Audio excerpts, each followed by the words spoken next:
ඔයාලට කොහොමද? ඉතින් අපි යමුද අන්ලිමිටඩ් කොරියන් බාබකියු කන්න? ඉතින් මේක මාරම රසයි.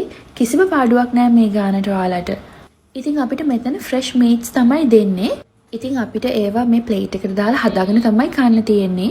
අපිට හම්බෙනවා අන්ලිමිටඩ් චිකන්, බීෆ්, බේකන්, ඒ වගේම රයිස්, සීෆුඩ් වෙරයිටිස් ගොඩක්. ඒ වගේම සුප් එකක්, ස්වීට් පොටේටෝ ෆ්‍රයි කළා, ඒ වගේම තව සූෂි වගේ එකකුත් තිබ්බා. කෙනා නම දන්නේ මං. මුලින්ම අපිට මෙයාලා එක හදාගන්න විදිය පෙන්නනවා. එතන සෝස් වර්ග 3ක් තියෙනවා. ඒ වගේම ඔයිල් එහෙම දාලා අපිට හොඳට මේක හදාගෙන කන්න තමයි තියෙන්නේ.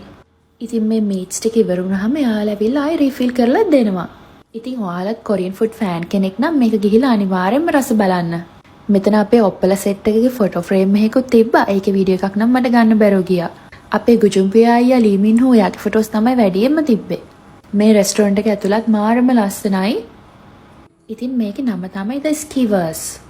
මේ රෙස්ටොරන්ට් එක තියෙන්නේ අබුඩාබි සිටි එකේ. ඉතින් ඔයාලත් ගිහිලා අනිවාර්යෙන්ම රස බලන්න.